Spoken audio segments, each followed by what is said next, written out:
Hello and welcome to Legends, the series where we celebrate some of the greatest motorsport personalities the world has ever seen. And don't forget to like, share and subscribe to the channel, and if you haven't already, hit the bell icon for future notifications. In this episode we take a look at the life and career of the great Niki Lauda. Andreas Nicholas Lauda was born on February 29, 1949 in Vienna, Austria, to a wealthy paper manufacturing family. Despite his family's disapproval, Niki pursued becoming a racing car driver, with his first entry being Formula V. He quickly moved on to driving Porsche and Chevron sports cars. In 1971, it looked like Niki's career was over before it had even begun. However, Niki persevered and took out a £30,000 bank loan, which in 2020 would be the equivalent of around £425,000.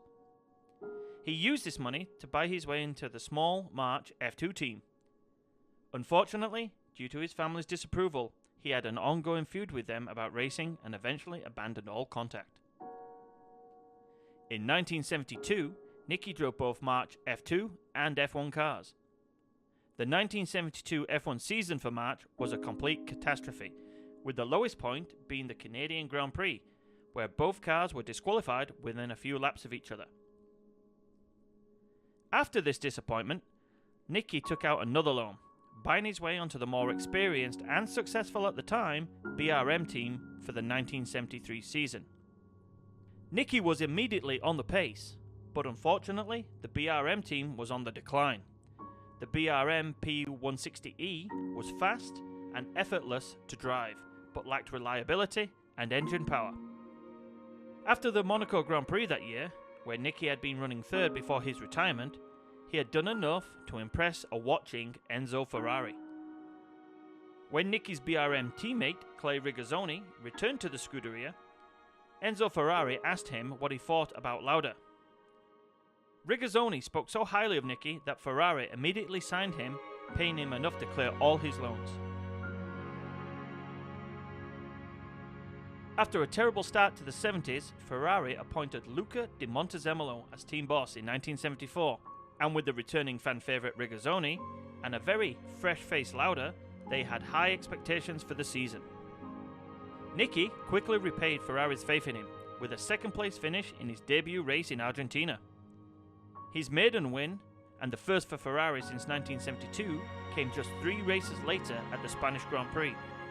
Although Niki was the fastest driver of the season, achieving 6 back-to-back pole positions, a mixture of inexperience and mechanical failures meant he only won one more race that year in Holland. He eventually finished 4th in the Drivers' Championship. The 1975 season started slow for Niki, with no higher than 5th in the first 4 races. The next 5, however, saw Niki win 4 of them, only losing out to James Hunt in the Hesketh at the Dutch Grand Prix. Ultimately, Niki secured his first world title at Monza, no doubt the best place to win a title for a Ferrari driver. A 3rd place finish secured the title, and with Niki's teammate Regazzoni winning the race, the Scuderia were treated to their first Constructors' title in 11 years. 1976 would be a year that would forever change Niki's life. He dominated the start of the 1976 season, winning 4 of the first 6 races and finishing 2nd in the other 2. At the end of round 9, the British Grand Prix, his points lead was more than double his closest rivals, Hunt and Scheckter.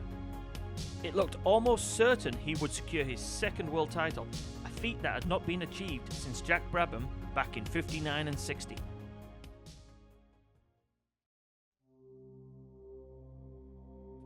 Round 10 in 1976 was at the infamous Nürburgring. This 23-kilometre circuit was notorious for poor safety record, and Niki urged his fellow drivers to boycott the race, citing that the organisers' inability to safely manage such a huge track.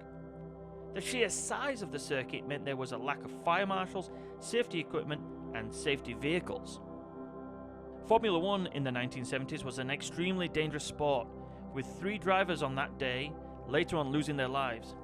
But unfortunately, the majority of the drivers voted against the boycott. The race went ahead, and on just the 2nd lap at a fast left-hander, Niki was involved in an incident where he swerved off the track, hit the embankment and burst into flames. With his car coming to rest in the middle of the track, it left no space for Brett Lunger, who hit the stationary Lauda. Lunger was able to free himself from his car, but Niki was trapped in the fiery wreckage of his Ferrari. A few moments later, drivers Mazzario, Edwards, Ertel and Lunger arrived at the scene and managed to pull Niki from the car.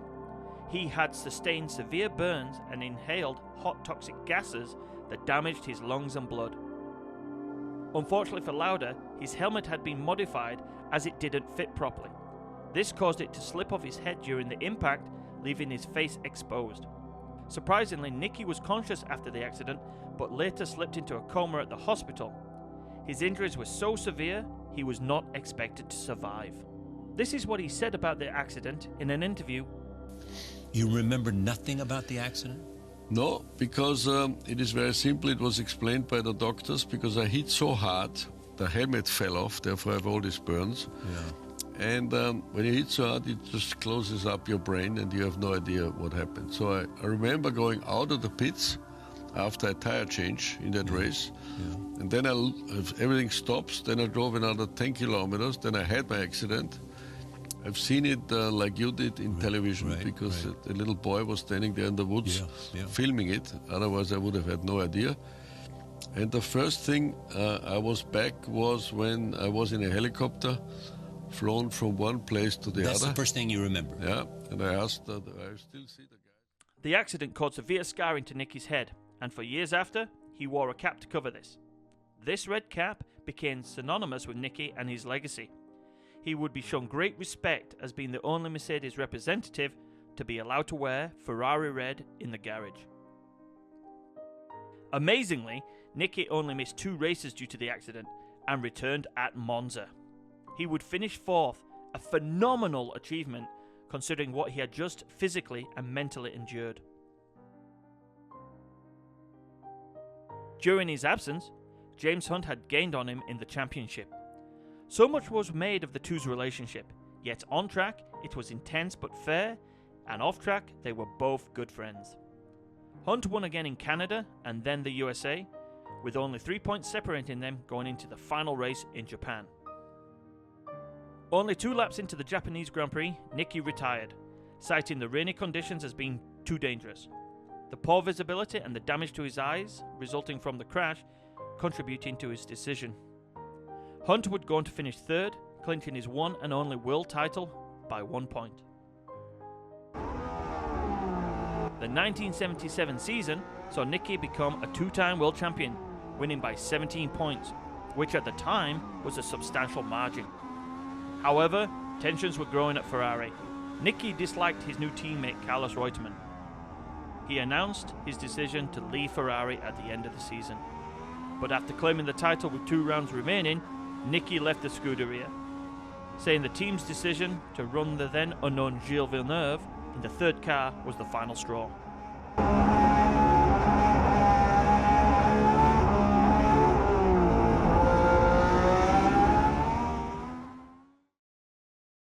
'78 and '79 proved hard for Niki at Brabham.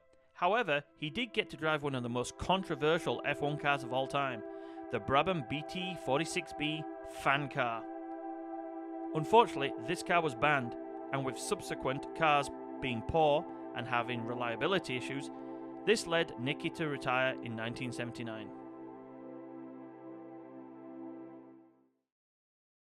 Niki returned to Formula 1 in 1982 with McLaren, and instantly proved he still had it, winning the 3rd race of the season at Long Beach.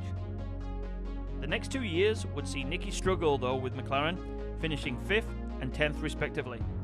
However, in 1984, Niki would return to the top step and gain a 3rd world title. The 84 season would see McLaren sign the young and impressive Alain Prost, a driver that Niki didn't want, as the young Frenchman was very fast. Despite this, over their 2 years together, they had a good relationship, and Niki even stated that Prost's speed proved to be a great motivator. The 2 McLaren drivers dominated the 84 season, with Niki unable to match his younger teammate in qualifying. However, Niki's experience showed as he claimed his 3rd world title in Portugal after qualifying 11th, with Prost qualifying on the front row.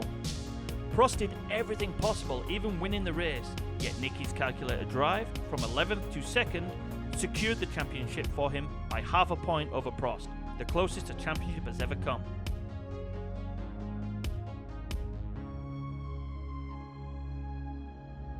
Niki's last win came during the 85 season, which was a disappointing year overall, but bookended an F1 career that spanned 13 years.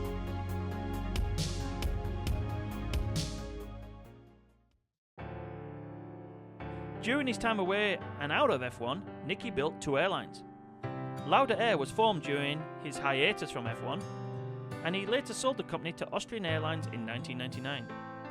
His second airline, Niki, came after his F1 retirement and was later merged into Air Berlin in 2011. Whilst owning these airlines, Niki would frequently pilot the aircraft as well as managing the company.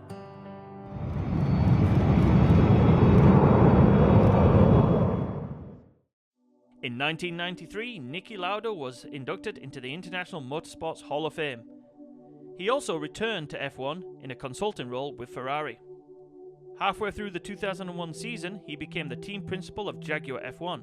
However, things failed to improve, and with funding being cut, Niki, along with 70 other key figures, were let go.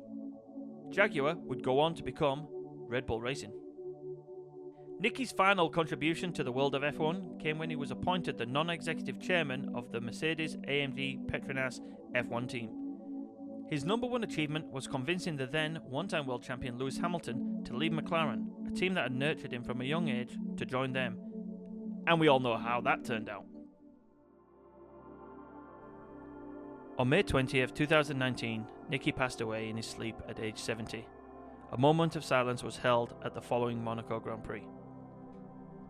Throughout the weekend, the stands were awash with red caps, regardless of what team or driver was being supported. The Mercedes team added red to the car's halo and a red star to the chassis, instead of the usual all-silver design. It showed that this gentleman, this driver, was beloved and respected by all. Niki Lauda's career saw him compete in 173 races, capture 24 poles, secure 25 wins, appear on the podium 54 times, and be crowned world champion an impressive 3 times, forever cementing Andreas Nicholas Lauda as a legend.